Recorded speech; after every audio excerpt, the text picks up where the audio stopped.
शिष्य संतापः सचिदानन्दरूपाय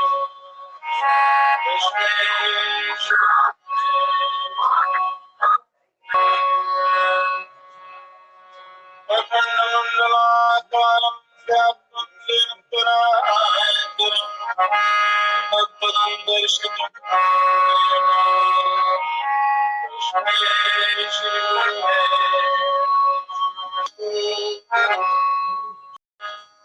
ब्रह्मानंद प्रधान करे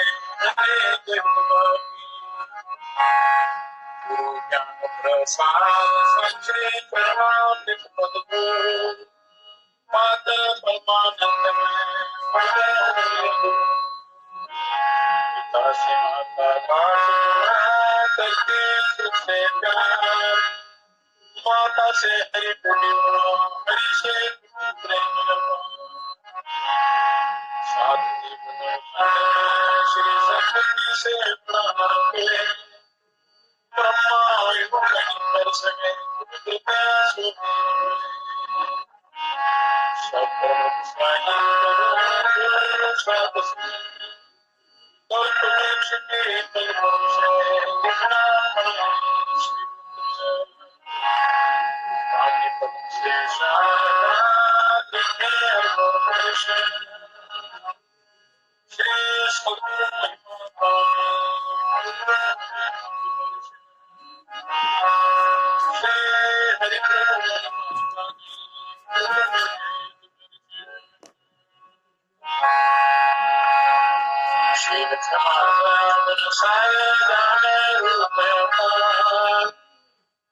आत्मसमर्पण सभी करे प्रेम समर्पण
जितने भी विषय हैं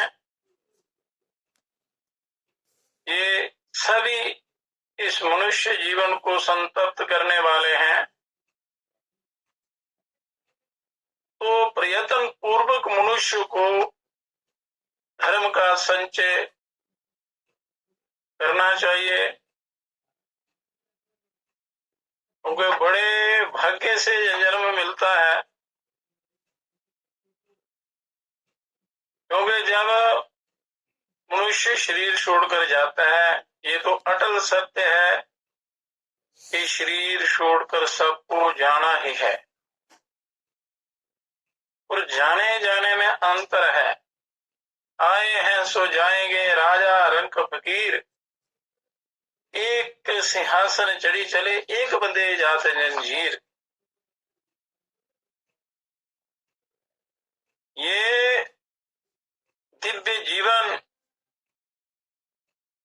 जो परम सत्य को जानने के लिए मिला है, वो सत्य क्या है, वो परम ब्रह्म क्या है, कैसे उसको प्राप्त करना है, इसकी खोज में लगा हुआ है। पर जब तक विषयों से वैराग्य नहीं होता और ये संसार में भेद बुद्धि है, इसका निवारण नहीं होता, तो मनुष्य का कल्याण नहीं होता। सारी साधनाएं, सारी तपस्याएं आत्म कल्याण, आत्मोद्धार के लिए हैं। किसी एक युक्ति का सही ढंग से पालन करके मनुष्य अपना कल्याण कर सकता है, क्योंकि सृष्टि की रचना अनंत काल से हो चुकी है। ये कर्म बंधन का चक्र चल रहा है। जो जीव विश्व में आसक्त हो जाते हैं, कर्मों के बंधन में बंध जाते हैं, अपने स्वरूप की स्थिति का अनुभव नहीं कर सकते, उनके लिए ये सदशास्त्र बने हैं। पुराण, इतिहास इत्यादि ईश्वर ने सबसे पहले रचना कर रखी है इस जीव का उद्धार करने के लिए। ईश्वर का खेल है संसार, इसमें कौन जीतता है कौन हारता है, वो मनुष्य की बुद्धि पर, उसके कर्म पर आधारित है। यदि पूर्व निर्धारित हो तो फिर पाप पुण्य प्रयत्न करने की कोई आवश्यकता नहीं होती, इतने शास्त्रों की रचना करने की कोई आवश्यकता नहीं होती। तो इस जीव को स्वतंत्रता देकर ईश्वर ने भेजा है। दो रास्ते हैं, कौन सा आप चुनते हैं? जो आप अपनाते हैं मार्ग, उसके अनुसार ही आपकी गति होगी। तो वेदों में ये सारा ज्ञान भरा पड़ा है, जीवन मिला है। इस जीवन को इस प्रकार आपने परमार्थ की तरफ ले जाना है, ईश्वर की तरफ। और जब तक मनुष्य को वैराग्य नहीं होता, सत्य को जानने की जिज्ञासा नहीं होती, तो फिर खाली चला जाता है कोरे कागज की तरह, और उल्टा कर्जा करके जाता है ये जीव, कर्मों का बोझ बना कर जाता। कहते भी हैं, शास्त्रों में लिखा है,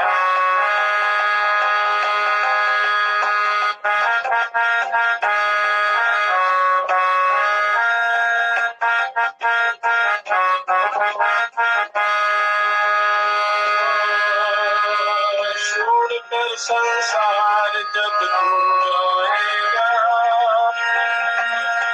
कोई न साथी साथ निभाएगा। छोड़कर संसार जब तू जाएगा, कोई न साथी साथ निभाएगा। तो साथी कोई भी वस्तु आपका साथ नहीं दे सकती। जितने भी ऐश्वर्य वैभव सामर्थ्य संसार के हैं, वो कोई भी आपका साथी नहीं बनेगा। सेवा धर्म के, सेवा अच्छे संस्कारों के, सेवा भजन के।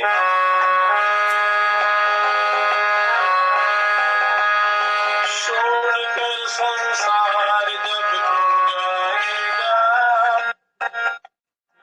कोई न साथी साथ निभाएगा। छोड़कर संसार जब जाएगा, कोई न साथी साथ निभाएगा।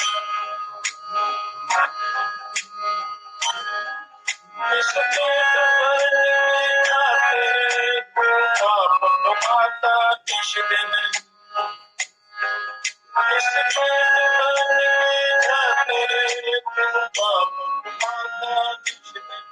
शमशान करे तेरे आंगन में छुड़ाएगा, कोई न साथी साथ निभाएगा, कौन छुड़ाएगा, कोई न साथी साथ निभाएगा। छोड़कर संसार जब तू जाएगा, कोई न साथी साथ निभाएगा।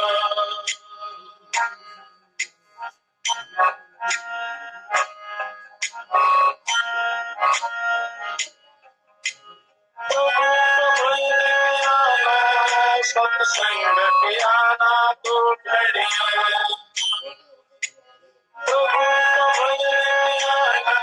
सत्संग के आना तो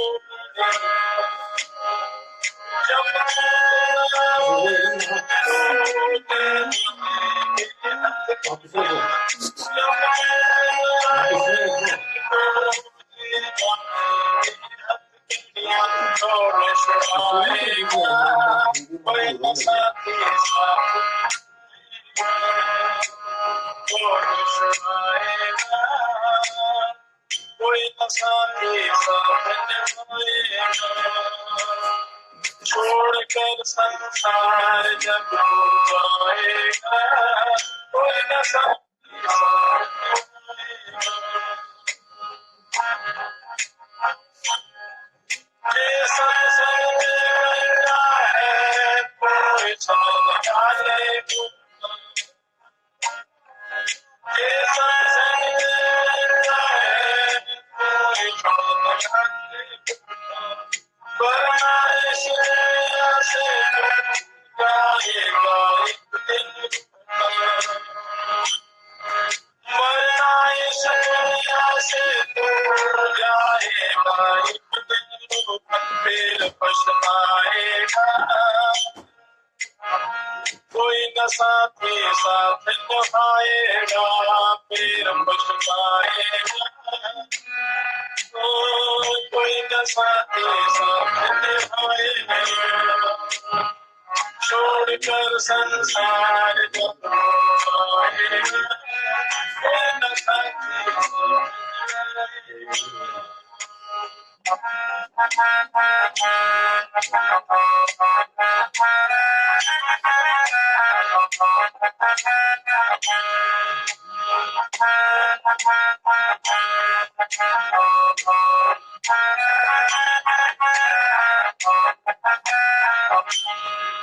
जो पहचाने मेरा ये दुनिया में तुझसे, जो पहचाने मेरा ये दुनिया में तुझसे, जब कोई नहीं पाता है तब तक,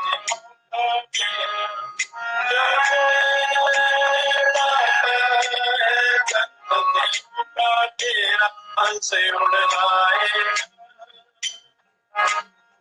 कोई न साथी साथ निभाएगा, हंस उड़ जाएगा, कोई न साथी साथ निभाएगा। छोड़कर संसार जब जाएगा, कोई न साथी साथ निभाएगा।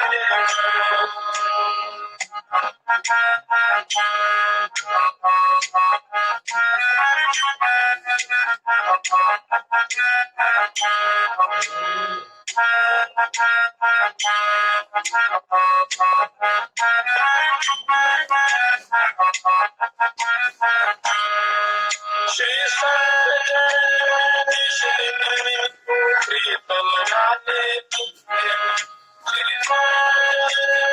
श्री प्रीतम राधे, कट जाएंगे सब तेरे जन्म के फंदे, कट जाएंगे सब तेरे जन्म के फंदे, पार हो जाएगा,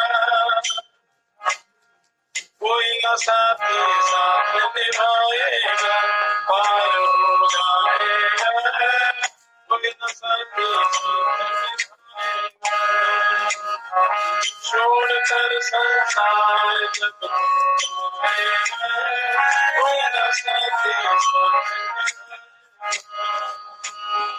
छोड़कर संसार जब कोई न साथी।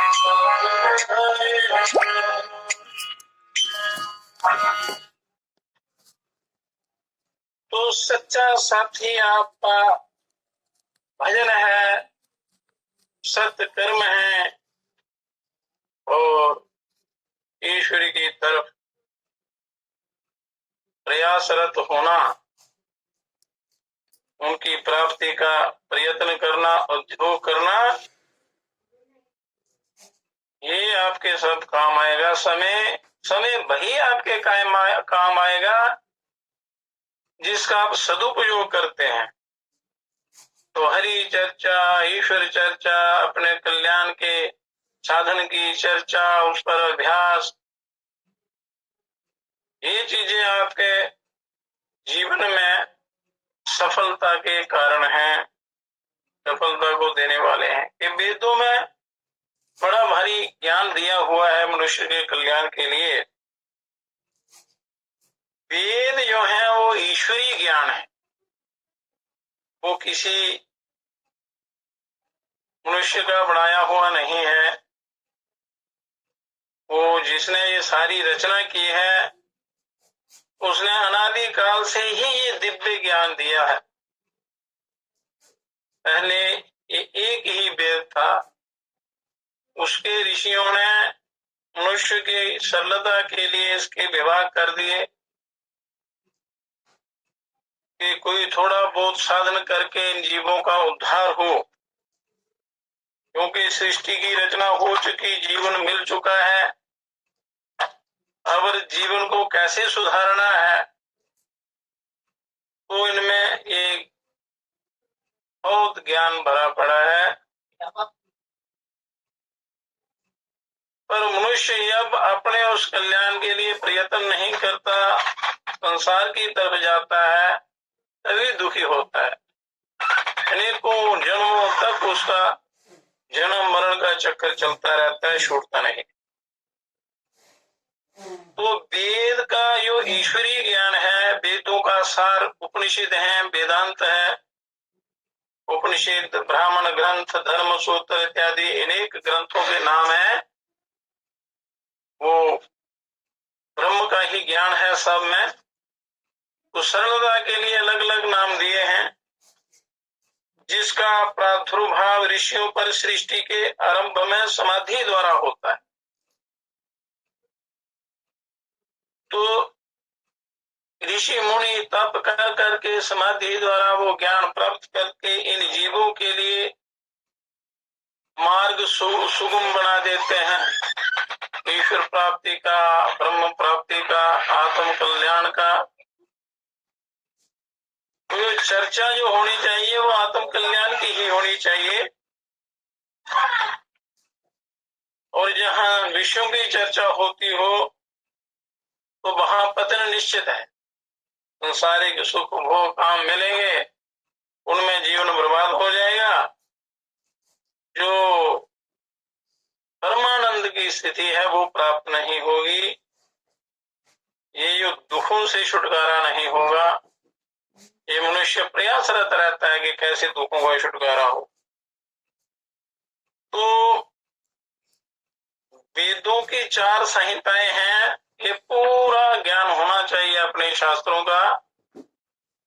फिर उनका अध्याय भी होना चाहिए जितना कर सकते हैं, श्रवण मनन निधि ध्यान। फिर उनमें जो सार बातें हैं वो गुरु लोग बताते हैं, वो सही मार्गदर्शन एक निश्चयात्मक बुद्धि द्वारा निश्चय कर देते हैं अपने कल्याण का मार्ग जो होता है। क्योंकि अलग अलग बुद्धियां, अलग अलग शरीर, अलग अलग विचार, अलग अलग कर्म होते हैं लोगों के, तो उसके अनुसार उनको साधनाएं बताई जाती हैं। कोई योग के द्वारा, कोई भक्ति के द्वारा, कोई ज्ञान के द्वारा, कोई यज्ञ कर्मादि के द्वारा, अनेक प्रकार के साधन हैं, अपना कल्याण करते हैं। पर ये सिद्ध योग साधना ये बड़ा सरल सीधा रास्ता है। तो उनकी 4 संहिताएं हैं, ऋग्वेद है, यजुर्वेद है, सामवेद है, अथर्ववेद कहलाती है। और इनकी पाठादि भेद से असंख्य शाखाएं हैं, 1133 शाखाएं हैं इनकी, उनमें सारा ज्ञान भरा पड़ा है। पर गुरु जो है वो सार सार बात निकाल के मनुष्य को बताते हैं, इसलिए दीक्षा ग्रहण करते हैं कि गुरु मंत्र और ऐसी चाबी बता देते हैं जिससे सारे जंजालों को काट कर मनुष्य थोड़े ही समय में उस आत्मानंद की प्राप्ति कर सकता है। तो उसमें अपनी योग्यता पर आधारित होता है, आप कितना प्रयास करें। और सबसे बड़ी बिगड़ जो है ये निद्रा, तंद्रा, आलस्य, प्रमाद, तो इनसे छूटने का उपाय करना चाहिए। तो ये सब खाने से आते हैं, आहार से। क्योंकि जो मनुष्य भोजन करता है तो उसके 40 दिन के बाद उसका दिमाग बनता है, बुद्धि बनती है।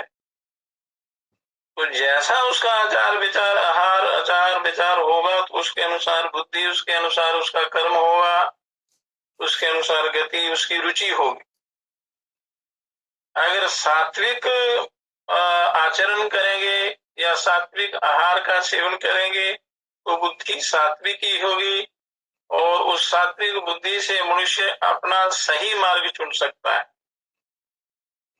अच्छे बुरे का उसको ज्ञान होता है, अच्छी बुद्धि वालों, अच्छा संग करने वालों।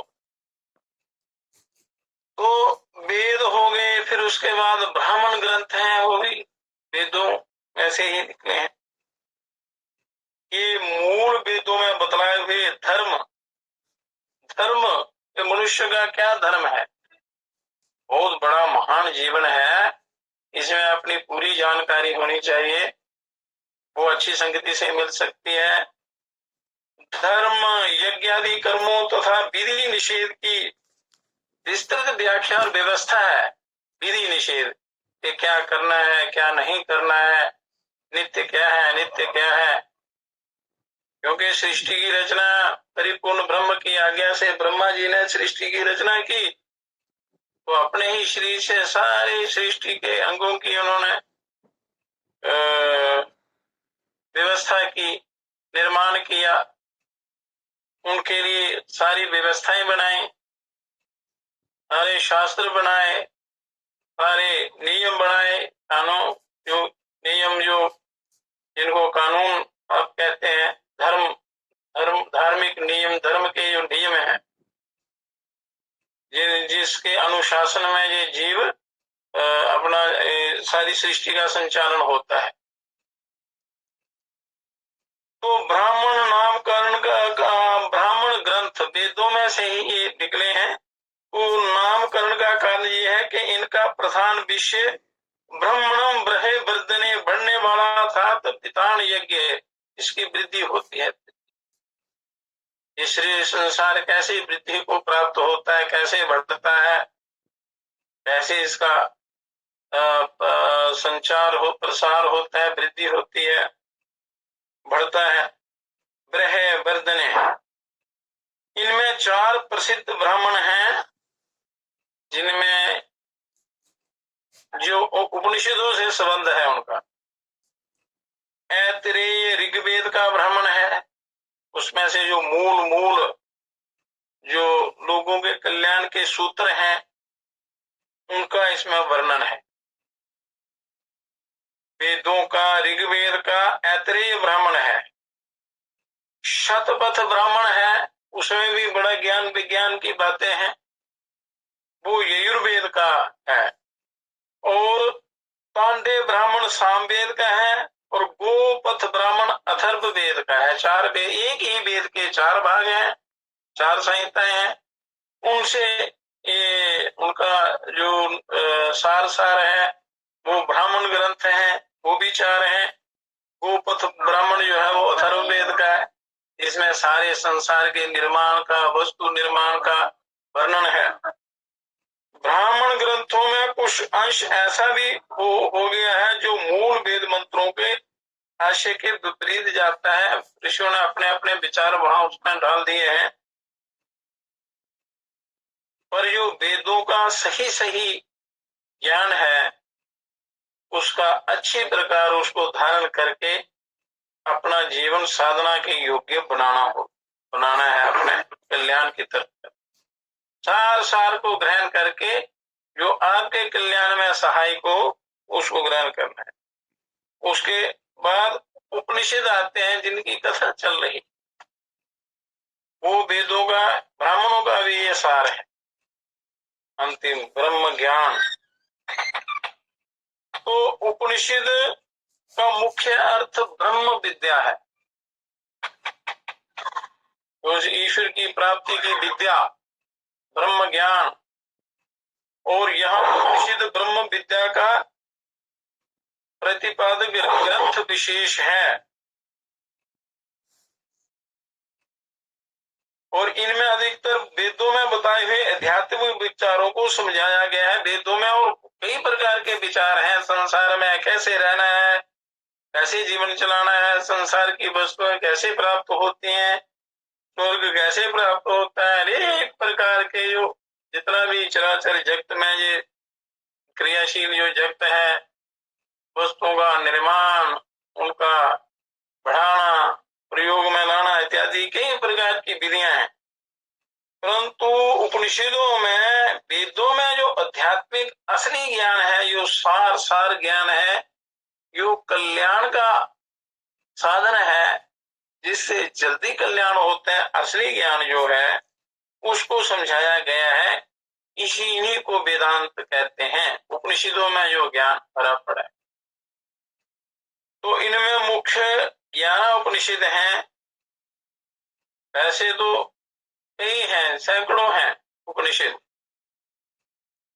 पर इनमें जो प्रधान उपनिषद हैं वो ईश उपनिषद है, केन उपनिषद है, कठोपनिषद है, प्रश्न उपनिषद है, मुंडक है, मांडुक्य है, तैत्रीय है, ऐत्रेय है, श्वेताश्वतर है, छांदोग्य और बृहदारण्यक, ये उपनिषद हैं। इनमें ब्रह्म ज्ञान भरा हुआ है। और जो जिज्ञासु ब्रह्म ज्ञान के जिज्ञासु हैं, आत्म कल्याण के जिज्ञासु हैं, जिनको ईश्वर प्राप्ति की तड़प है, उस मार्ग में जाना चाहते हैं, और ये ज्ञान सबके लिए है, पर प्राप्त उसी को होता है जो जिज्ञासा करता है आत्म कल्याण की, इस संसार से छूटने की। तो इसको वेदांत कहते हैं। वेदों से ही निकला हुआ ये ज्ञान है जो परमात्मा तक पहुंचाता है। तो महापुरुषों, जो सिद्ध लोग हैं, जिन्होंने साधना कर करके उस परम तत्व को का अनुभव किया है, तो वो मार्ग को सरल कर देते हैं, युक्ति बता देते हैं, जिस पर चलकर इस जीव का उद्धार हो जाता है। तो उसके बाद दर्शन है, दर्शन शास्त्र है। तो दर्शन वेदों में बतलाए हुए ज्ञान की मीमांसा दर्शन शास्त्रों में मुनियों द्वारा सूत्र रूप से कही गई है। छोटे छोटे फार्मूले बनाए हुए हैं, जैसे गणित में फार्मूले होते हैं, फार्मूला होता है, किसी प्रश्न को हल करना हो तो फार्मूला लगाकर हल कर देते हैं, संक्षिप्त करके उसको बताया जाता है। उसी प्रकार मुनियों द्वारा मनुष्य के कल्याण के सूत्र बताए हुए। और दर्शन शब्द का अर्थ होता है दृश्यते अनेन इति दर्शनम, जिसके द्वारा देखा जाए और वस्तु का तात्विक स्वरूप जाना जावे, तात्विक स्वरूप की अनुभूति हो। तो प्राणी मात्र की दुख निवृत्ति की ओर प्रवृत्ति होती है, हर जीव की, कि मुझे कभी दुख ना हो, मुझे सुख मिले, मैं उस परमानंद का अनुभव करूं। सच्चा सुख जो है, जिसका कभी अंत नहीं होता है, ये संसारिक सुख क्षणिक सुख है और इनका परिणाम जो है वो सदा के लिए दुख है। तो इस सदा दुख की निवृत्ति के लिए मनुष्य को ये ज्ञान का सहारा लेना चाहिए, ज्ञान की तरफ चलना चाहिए। ज्ञान, योग, ध्यान इत्यादि ये साधन हैं, इनको अपने जीवन में लाना चाहिए। क्योंकि छोटे से छोटे कीड़े से लेकर बड़े से बड़े सम्राट तक, बड़े बड़े चक्रवर्ती राजा तक प्रतिक्षण तीनों प्रकार के दुखों से दुखी होते हैं। वो दुख है आध्यात्मिक दुख, आदि भौतिक दुख, आदि दैविक दुख। ये तीन प्रकार के ताप हैं। किसी ना किसी दुख की निवृत्ति का ही यत्न करते रहते हैं, तो सुख की प्राप्ति के लिए। पर सुख का पता नहीं है कि सुख असली कहाँ है।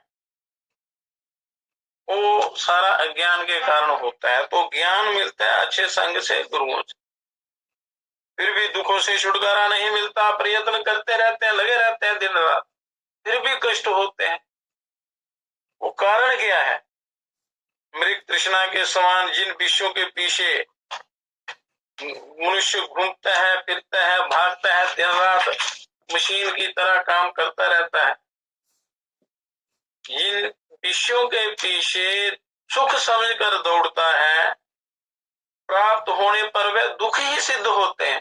संसार की जो मर्जी वस्तु आप प्राप्त कर लो, परिणाम उसका दुखी होता है। इस सुख का बीज में से अनुभव जैसा होता है, प्रतीति होती है,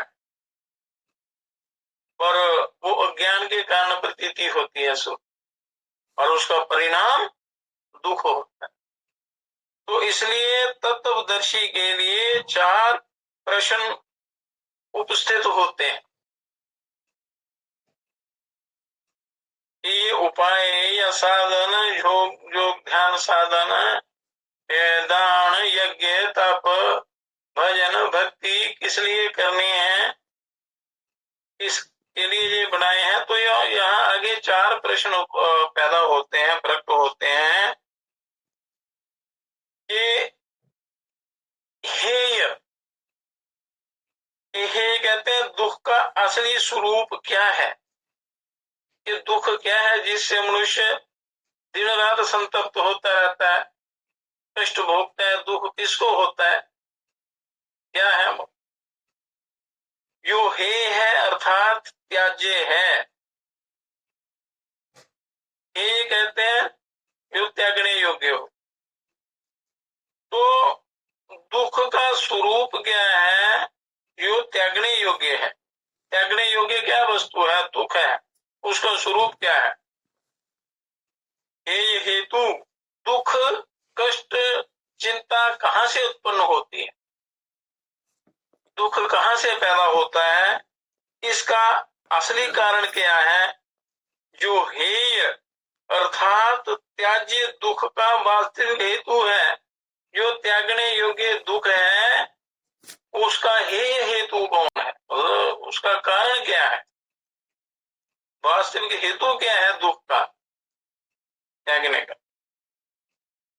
तो हान कहते हैं दुख का नितांत अभाव हो। यहाँ दुख के नितांत अभाव को हान कहते हैं। तो दुख का नितांत अभाव क्या है? हान किस अवस्था का नाम है? दुख का अंत कहाँ होता है, कैसे होता है? हानोपाय, दुख का अंत करना है तो कैसे होगा? हानोपाय, नितांत दुख निवृत्ति का साधन क्या है, उपाय क्या है, उसको कहते हैं हानोपाय। हेय हेतु, हान हानोपाय, ये शुद्ध हिंदी संस्कृत के ये शब्द हैं। तो एक शब्द की व्याख्या करनी हो तो बड़ी विस्तृत व्याख्या होती है, इसलिए ये सूत्र रूप में ये है शब्द। ये दुख क्या है, दुख का असली स्वरूप क्या है, जो त्यागने योग्य है, क्योंकि दुख सब त्यागना चाहते हैं। जो त्यागने योग्य दुख है उसका कारण क्या है, उसको ही हेतु कहते हैं। और प्राण दुखों का नितांत अभाव, सदा के लिए अभाव, वो क्या है, और उस अभाव का साधन क्या है, उपाय क्या है। इस जितने भी उपनिषदों में उपाय बताए हैं, मुख्य ये 10 उपनिषद, उनमें वो उसके आगे भी कई उपनिषद हैं, तो 200 से ज्यादा उपलब्ध हैं, और उनसे भी ज्यादा संख्या है उपनिषदों की। और जो मुख्य हैं, जिनका शंकराचार्य जी ने वो उसका भाष्य किया है, उसका मंत्र का जो अर्थ लिखा हुआ है कि असली उन मंत्रों का क्या अर्थ है, उससे क्या लाभ होता है मनुष्य को, तो इन प्रश्नों पर, इन 4 प्रश्नों पर विचार करते हुए 3 बातें पैदा होती हैं, उपस्थित आती हैं मनुष्य के सामने। वो आती है कि चेतन तत्व, आत्मा, पुरुष, जीव।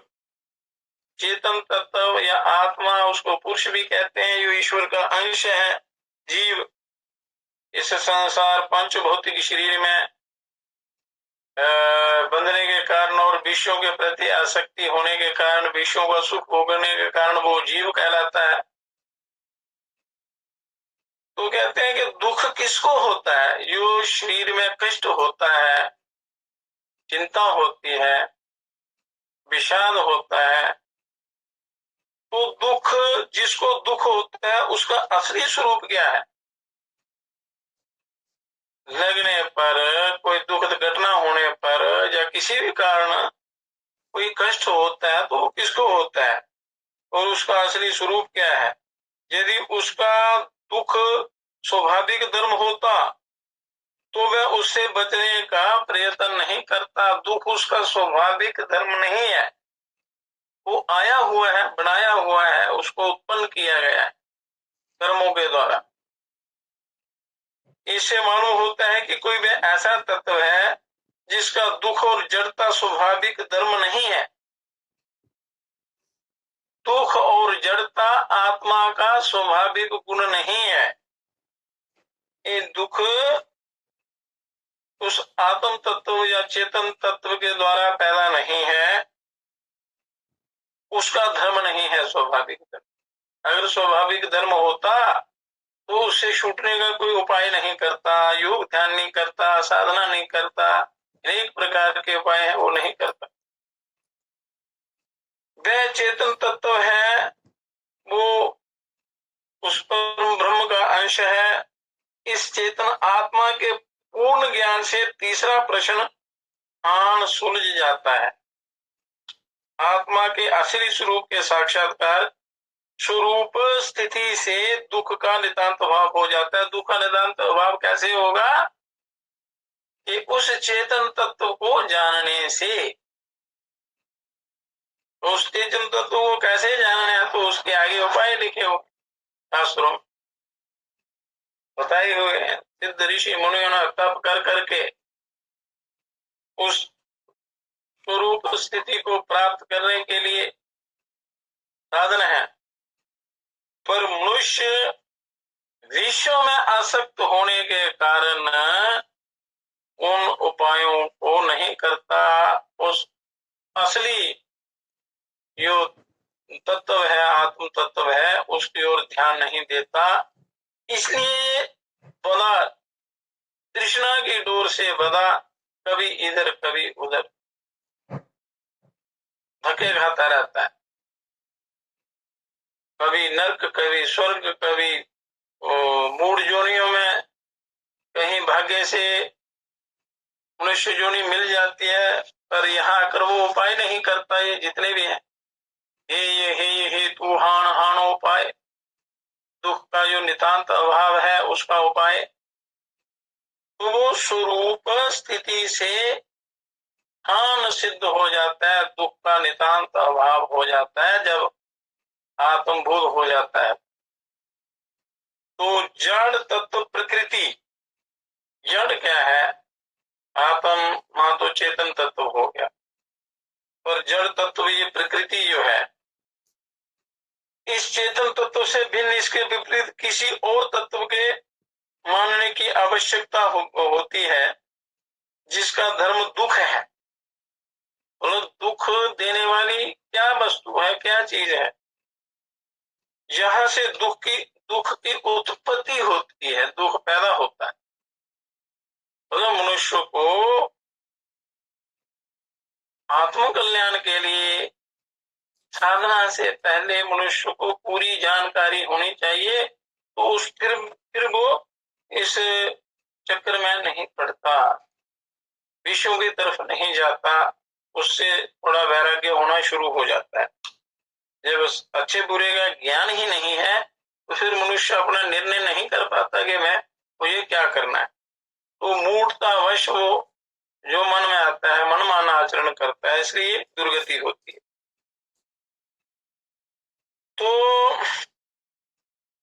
जिसका धर्म दुख है, जहां से दुख की उत्पत्ति होती है, और जो इस चेतन तत्व से विपरीत धर्म वाला है, चेतन तत्व से जो विपरीत धर्म वाला है वह जड़ तत्व है, बोले इससे जो उल्टा चलता है।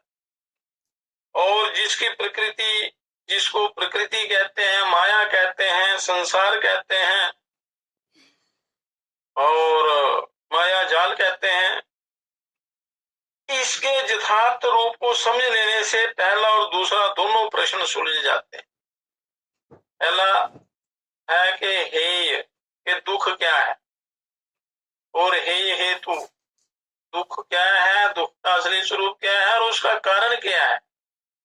तो ये इससे सिद्ध हो जाता है कि ये जो जड़ प्रकृति है उसका धर्म दुख है, संसार क्या है, इसका धर्म, इसका स्वभाव दुख है, कष्ट है।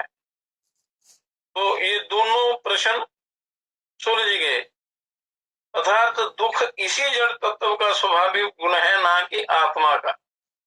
संसार के जितने भी पदार्थ हैं ये दुखों की उत्पत्ति के कारण है, आत्मा नहीं। तो ये जड़ और चेतन तत्व में आसक्त होना, इनकी तरफ मन का झुकाव होना तथा अज्ञान पूर्ण संयोग ही हेय है।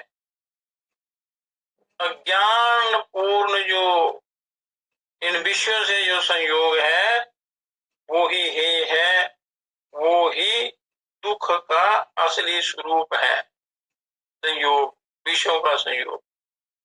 और चेतन तथा जड़ तत्व का अविवेक अर्थात मिथ्या ज्ञान या अविद्या हे हेतु अर्थात त्याज्य दुख का कारण है। दुख का कारण क्या है? अविद्या, अविवेक, मिथ्या ज्ञान, असली ज्ञान का ना होना।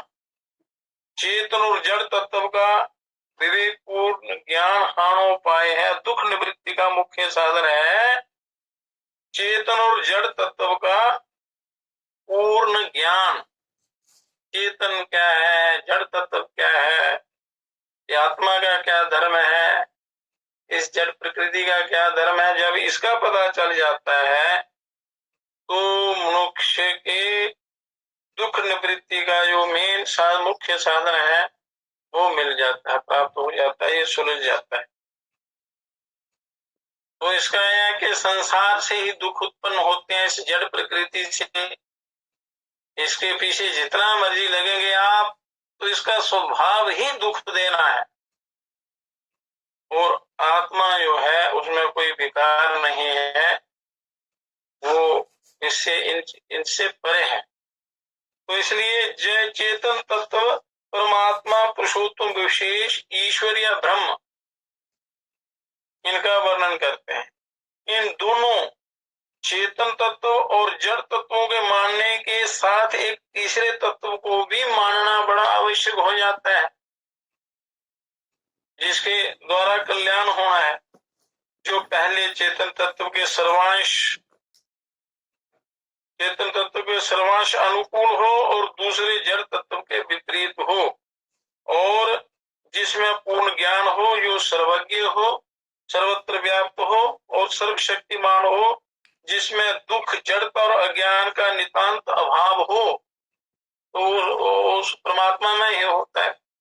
और जहां तक आत्मा का पहुंचना, आत्मा का अंतिम ध्येय है, वो ब्रह्म का जो स्थान है, परम पद है, जो ज्ञान का पूर्ण भंडार हो, जहां से ज्ञान पाकर आत्मा जड़ चेतन का विवेक प्राप्त कर सके और अविद्या के बंधनों को तोड़कर हे दुख से सर्वथा मुक्ति पा सके। ये दुख है, दुख का जो असली स्वरूप है, उस परमात्मा को प्राप्त करके ही उसका अंत होता है दुख का। तो इस तर्क के द्वारा हमें तीसरे और चौथे दोनों प्रश्नों का उत्तर मिल जाता है, अर्थात यही हान है और हानोपाय भी हो सकता है कि जड़ चेतन और उस ब्रह्म का पूर्ण ज्ञान, सही ज्ञान, और फिर उसको प्राप्ति का जो साधन है, योग, ध्यान, तत्कर्म, परमार्थ इत्यादि। तो इन चार रहस्यपूर्ण प्रश्नों को समझाने के लिए दर्शन शास्त्रों में इन तीनों तत्वों का छोटे छोटे और सरल सूत्रों में बड़ा सरल ढंग से, सुंदर ढंग से युक्ति युक्त वर्णन किया है।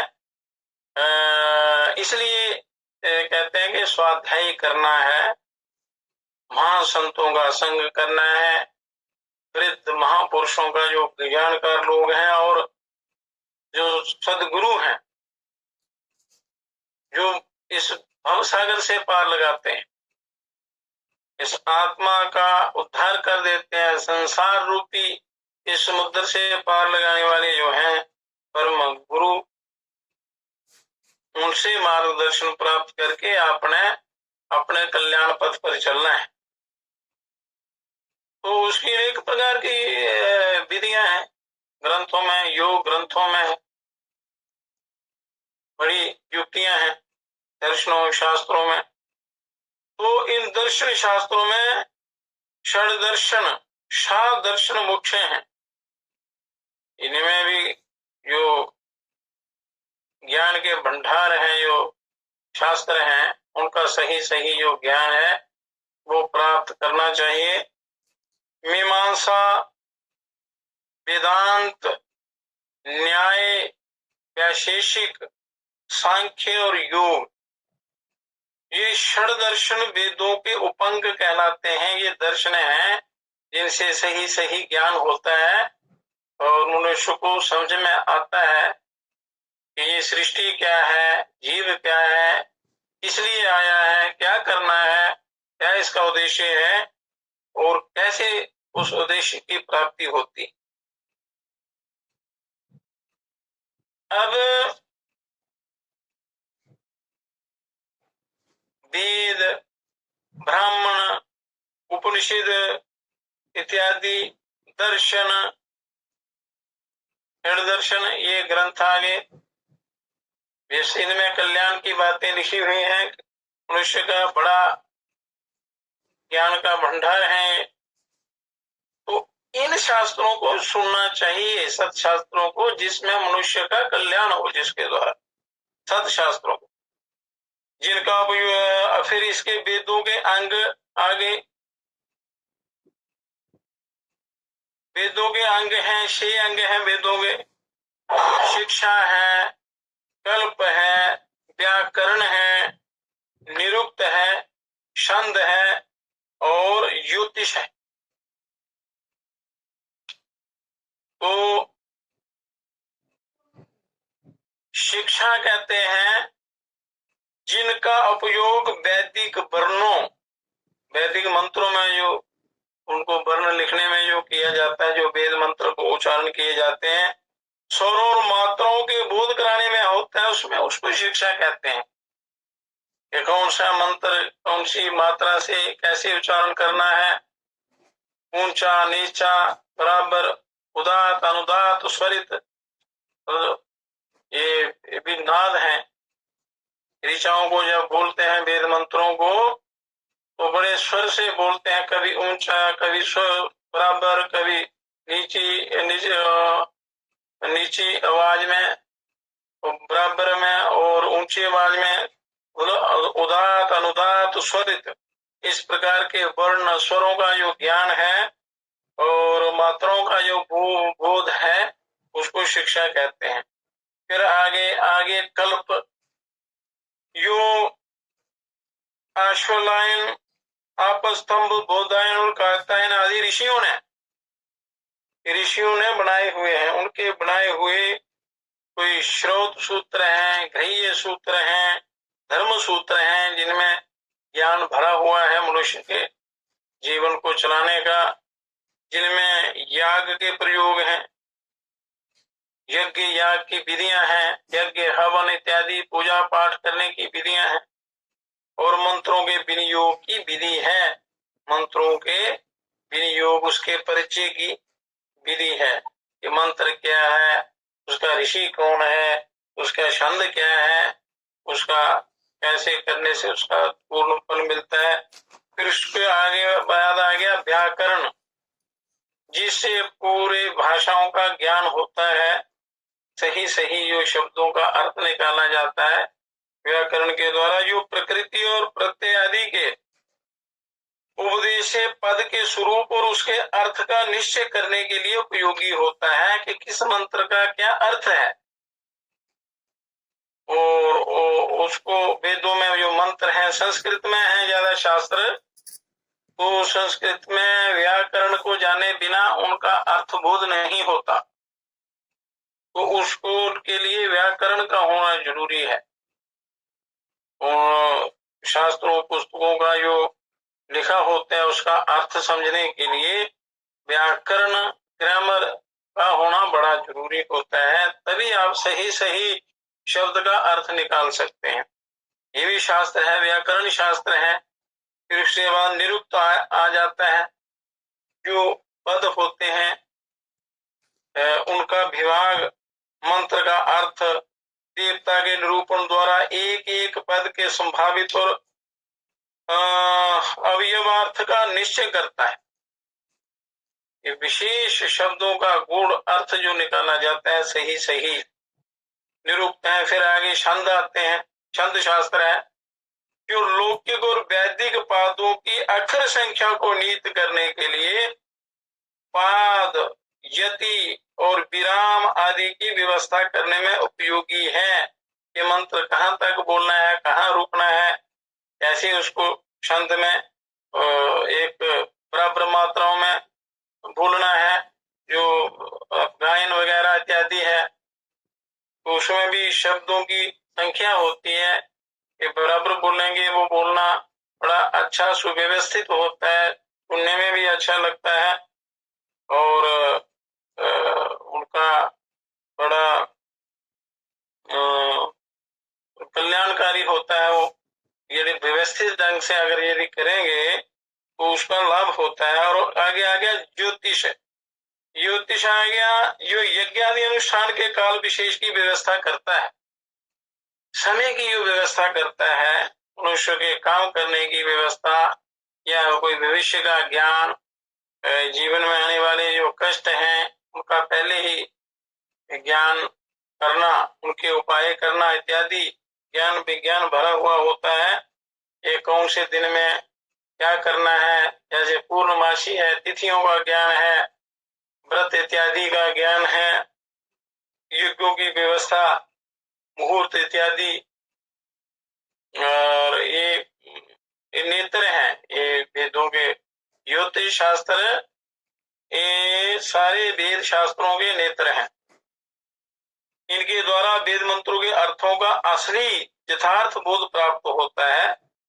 ये जो शहों वेदांग हैं, इनके बिना असली ज्ञान नहीं होता, तो इसलिए हर व्यक्ति को इन शास्त्रों का, इनके अंगों का, इनके पता ज्ञान होना चाहिए, ये होता है अच्छी संगति में रहकर ही। तो इनमें सारे कल्याण की बातें लिखी हैं, सारा सृष्टि का वर्णन, पूरा मनुष्य के कर्मों का वर्णन, हर प्रकार की विद्याएं इसमें दी हुई हैं। अब आगे आ जाता है जो मीमांसा है, पूर्व मीमांसा, उत्तर मीमांसा और वेदांत दर्शन इत्यादि जिनका वर्णन पीछे किया है। तो उसमें कर्मकांड आता है, जो लोग पूजा पाठ, कर्मकांड, यज्ञ, हवन इत्यादि करते हैं, उनके द्वारा भी दुखों की निवृत्ति के उपाय करते हैं और जिनसे प्रकृति भी पुष्ट होती है, जीवन भी सुखदायी बनता है। आत्मज्ञान तो इससे आगे की बात है। और जो शुद्धिकरण होता है शरीर का, कर्मों का, तो उसके उपाय हैं। फिर नित्य कर्म, उसका ज्ञान है, जो आपने नित्य क्या करना है, जो करने योग्य, जो नित्य करने योग्य है, जो सबको सदा करने चाहिए और स्वतः होते हैं। और नैमित्तिक कर्म है, जो किसी निमित्त के होने पर किए जाएं, जैसे कोई जन्मदिन है, याद कर्म संस्कार है, मुंडन संस्कार है, विवाह संस्कार है, इस प्रकार जो विशेष दिनों पर किए जाते हैं। और काम्य कर्म, कि लौकिक अथवा पारलौकिक कामना से जो किए जाते हैं कर्म, कामना करके जो कर्म किए जाते हैं, अनुष्ठान किए जाते हैं, उनके अतिरिक्त कर्मों के दो और भी भेद हैं, निषिद्ध कर्म और प्रायश्चित कर्म। क्योंकि ये मनुष्य का जो चक्र चलता है, ये कर्मों पर ही सारा आधारित होता है। एक कर्म बंधन के, कर्मों के कारण ही आपका ये प्रारब्ध बनता है। पिछले कर्म है, इस जन्म के कर्म है, और जो वर्तमान में ये जीव कर रहा है, तो इनका बड़ा गहरा संबंध होता है। तो इसलिए कर्मों का पूरा ज्ञान और क्या, कौन से कर्म करने चाहिए, कैसे करने चाहिए, किससे कैसे इन दुखों से छुटकारा मिले, उसका ये पूरा ज्ञान होना चाहिए जीव को। तो जो कर्म भी दो प्रकार के हैं, उसमें निषिद्ध कर्म और प्रायश्चित कर्म। निषिद्ध कर्म जिनके करने का शास्त्रों में निषेध होता है, फिर मनुष्य करता है तो फिर उन कर्मों के में बंध जाता है, करना नहीं चाहिए। निषिद्ध कर्म है जो शास्त्र इसकी आज्ञा नहीं देते। और प्रायश्चित कर्म ये होता है कि जो विहित कर्म के ना करने अथवा विधि विरुद्ध के करने या वर्जित कर्म करने से अंतःकरण पर मलिन संस्कार पड़ जाते हैं। जो मनुष्य मर्यादा के विरुद्ध करता है या शास्त्रों के विरुद्ध कोई कर्म करता है, उससे क्या होता है, अंतःकरण पर बड़े बुरे संस्कार पड़ जाते हैं, असर पड़ता है। उनके धोने के लिए जो प्रायश्चित कर्म किए जाते हैं, तो कुछ कर्म है जिनका प्रायश्चित हो सकता है और कई ऐसे कर्म है जिनका प्रायश्चित होता ही नहीं। तो कामना की सिद्धि के लिए किए गए कर्मों का फल भोगना ही पड़ता है, 100 कल्पों में भी भोगना पड़ेगा। भोगे बिना कर्मों का फल, कामना युक्त किए हुए कर्मों का फल वो अवश्य में भोक्तव्यम कर्म शुभाशुभम, अच्छे बुरे कर्मों को वो भोगना ही पड़ेगा, तो कल्पों में भी भोगना पड़ेगा। और तथा प्रतिषिद्ध कर्मों का आचरण अशुभ फल कहा गया है, अतः इनसे निवृत्ति वांछनीय है। परंतु नित्य और नैमित्तिक का अनुष्ठान नितांत आवश्यक है। जो नित्य कर्म है और ये नैमित्तिक कर्म है, वो बड़े जरूरी हैं।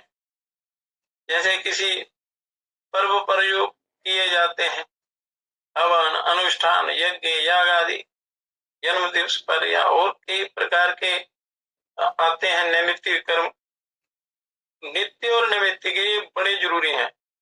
अतः काम्य और निषिद्ध कर्मों से निवृत्ति, परंतु प्रायश्चित और नित्य और नैमित्तिक कर्मों में प्रवृत्ति मोक्ष की साधिका है।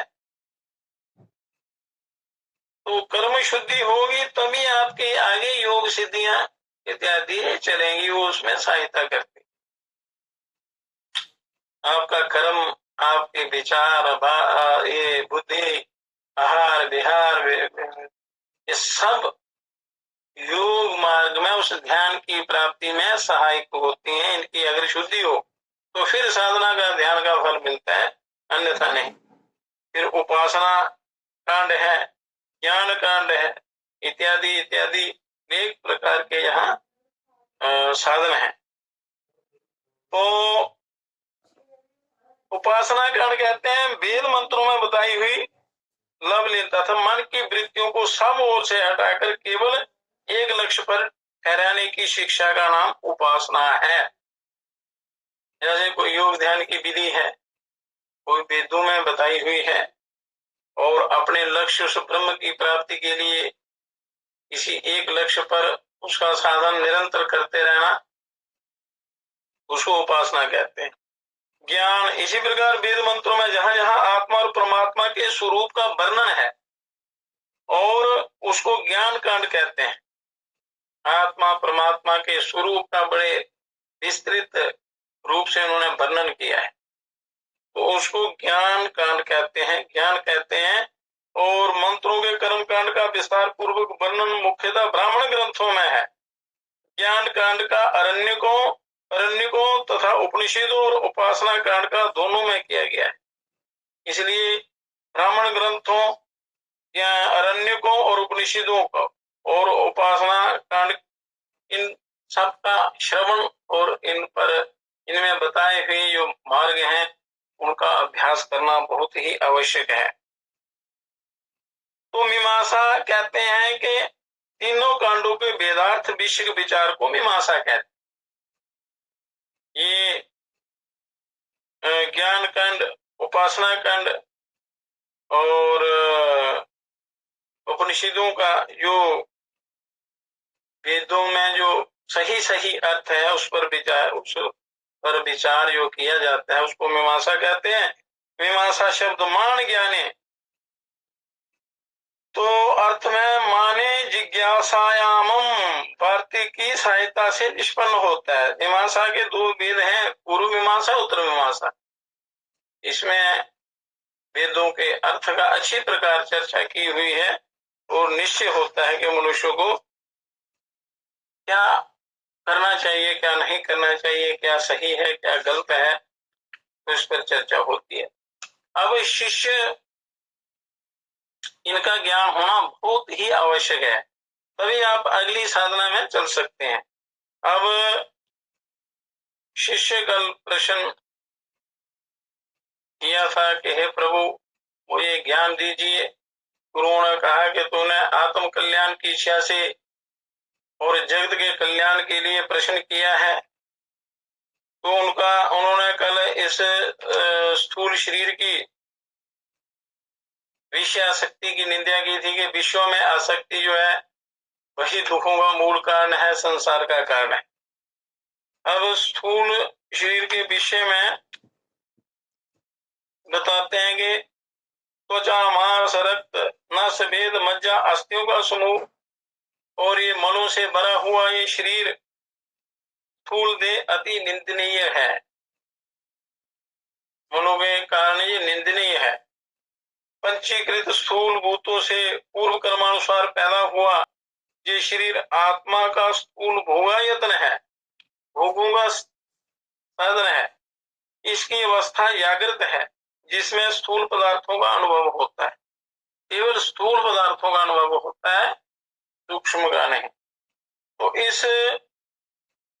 इससे तादात्म्य को प्राप्त होकर ही जीव माला, चंदन, स्त्री आदि नाना प्रकार के स्थूल पदार्थों को बाह्य इंद्रियों से सेवन करता है। इसलिए जागृत अवस्था में इस स्थूल देह की प्रधानता होती है, जागृत अवस्था, और बाहरी इंद्रियों से इनका उपभोग करता है।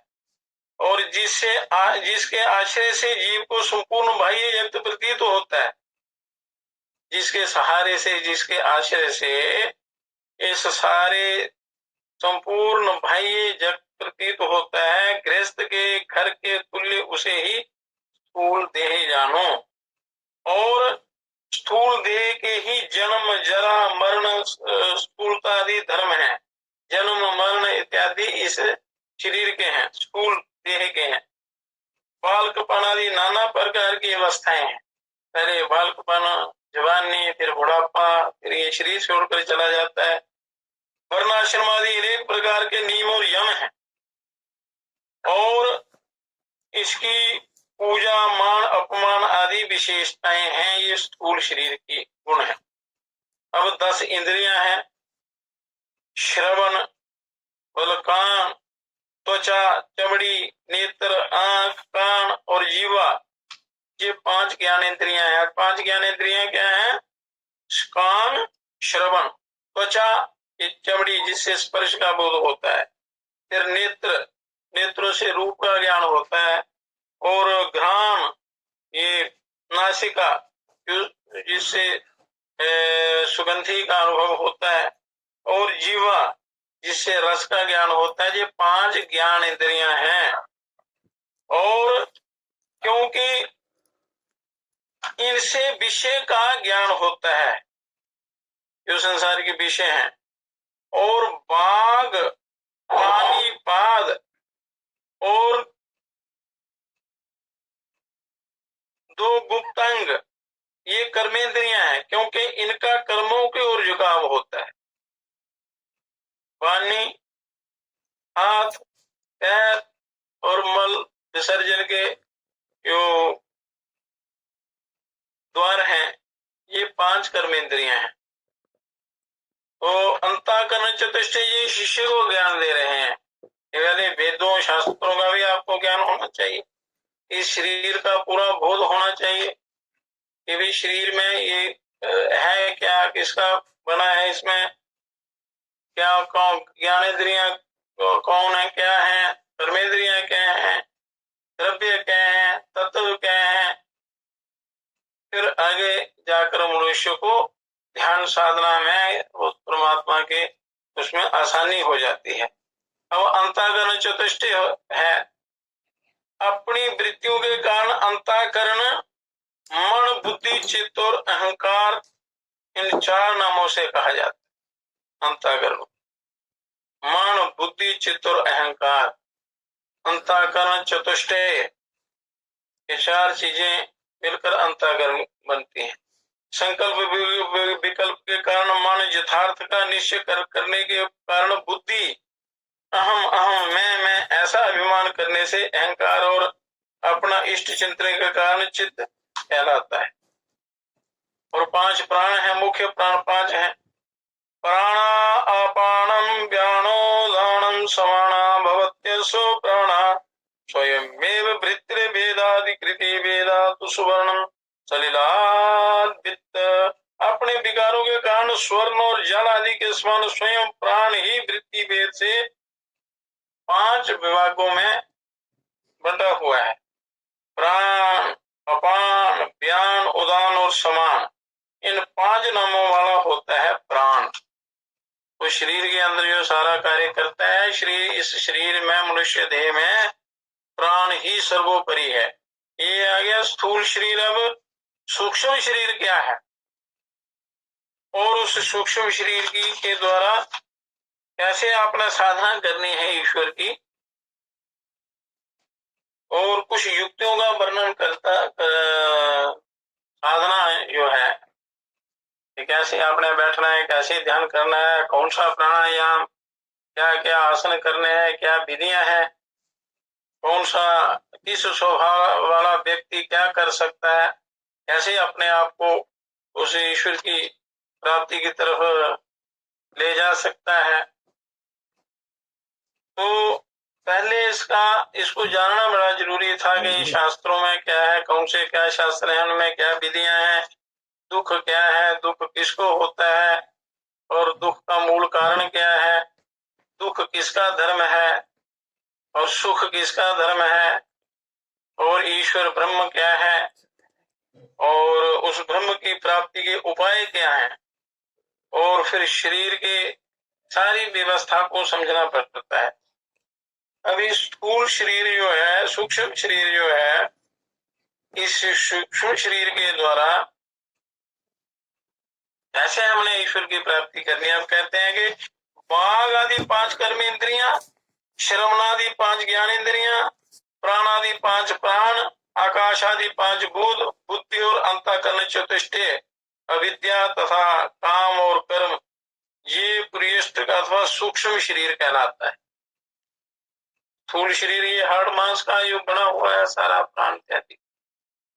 अब ये सूक्ष्म शरीर है, ये कर्म इंद्रियां, श्रवण इंद्रियां, 5 भूत, 5 प्राण, अंतःकरण इत्यादि, अविद्या, काम और कर्म, ये सूक्ष्म शरीर कहलाता है। अब सूक्ष्म शरीर कैसे काम करता है? ये सूक्ष्म अथवा लिंग शरीर अपंचीकृत भूतों से पैदा हुआ है और ये वासना युक्त होकर कर्म फलों को अनुभव करने वाला होता है। कर्मों का फल ये सूक्ष्म शरीर अनुभव करता है और स्वरूप का ज्ञान ना होने के कारण आत्मा की अनादि उपाधि है। जब तक स्वरूप का ज्ञान नहीं होता तब तक आत्मा की अनादि उपाधि होती है। तो स्वरूप का ज्ञान कैसे होता है? उस स्वरूप को आपने अपने ही अंदर इसी शरीर में इसी जन्म में कैसे प्राप्त करना है, इसकी चर्चा कल करेंगे। और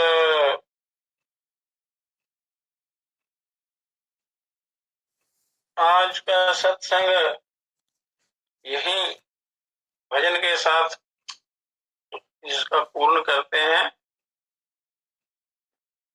इसको आज के सत्संग को विराम देते हैं, समाप्त नहीं विराम देते हैं।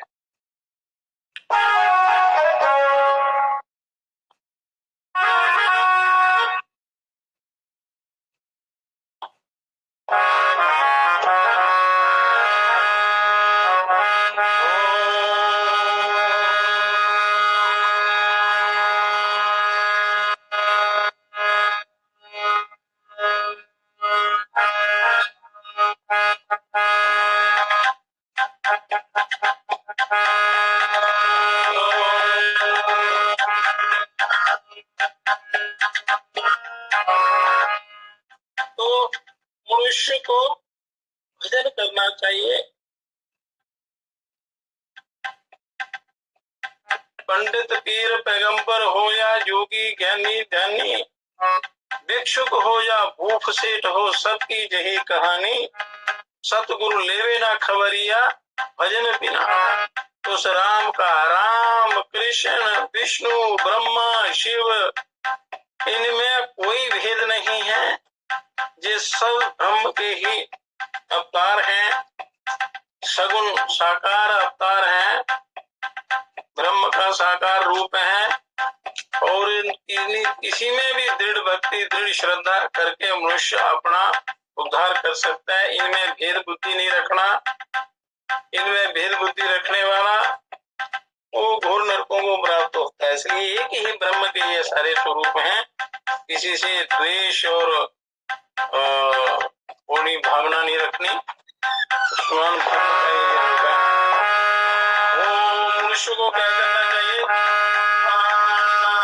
नाम नाम जपो, नाम राम का, नाम राम का, काम काम काम तजो काम धाम का, काम काम काम तजो काम धाम का, राम नाम नाम जपो, नाम राम का, नाम राम का, काम काम काम तजो काम धन का, काम काम तजो काम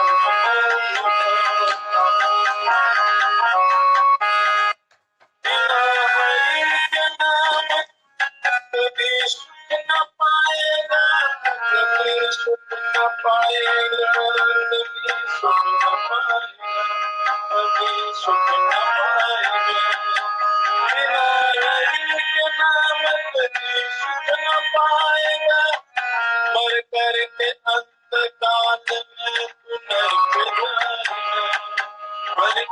के अंतकाल में घर खुलेगा, मिलेगा बार तुझे तन गुनाह का, तन गुनाह का। काम का तो काम करो, काम नाम का, काम नाम जपो, काम राम का, राम नाम नाम जपो, काम राम का, राम राम का। काम काम काम तजो, काम धाम का, काम धर्म काम तजो, काम धर्म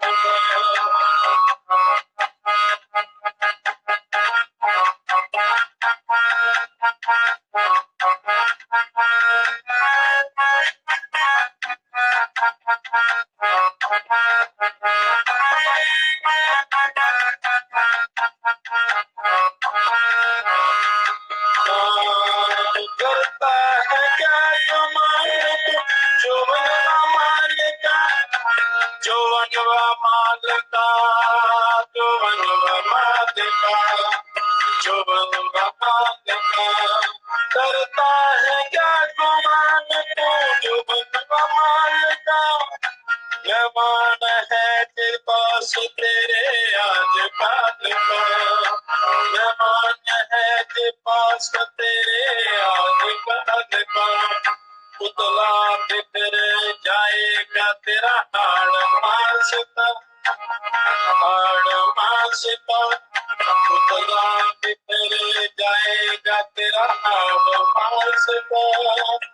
नाम नाम नाम जपो, नाम राम का, काम काम काम तजो, काम धर्म का, नाम नाम जपो, नाम राम का, काम राम का। काम काम तजो, काम धाम का, काम काम तजो,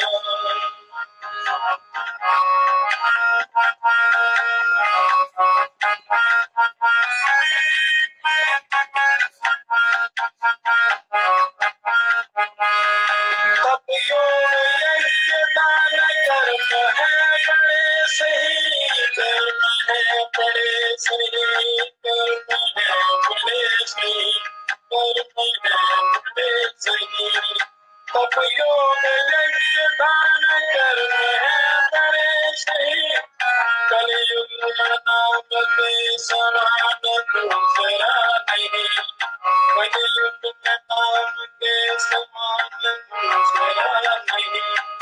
मिलता है जतन से बिना बिना ही दाम का, मिलता है जतन से बिना बिना ही दाम का। नाम नाम नाम नाम राम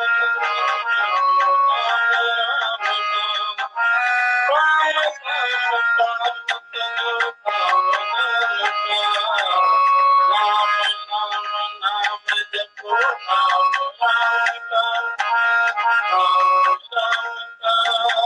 काम काम काम तजो, काम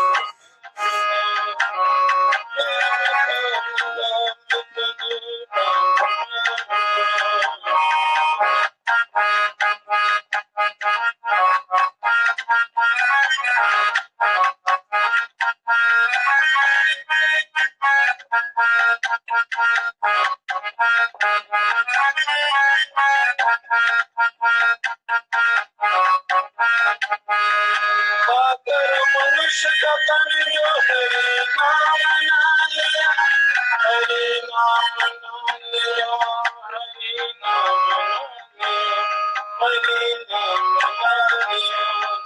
पाकर मनुष्य का तन जो हरि नाम ना लिया, चिंतामणि को पूरे कांच से बदल दिया, चिंतामणि को पूरे कांच से बदल दिया। परमानंद भजन के बिना जीना न राम का, परमानंद भजन के बिना जीना न राम का। काम काम काम जो काम काम काम काम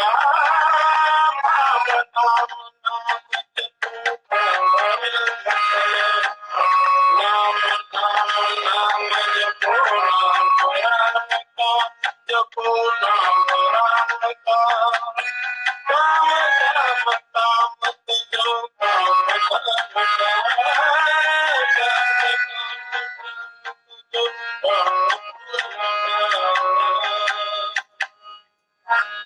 जो आप श्वास लेते हैं ये अपने आप जाप हो। श्वास अंदर आए तो बाहर आए तो माँ।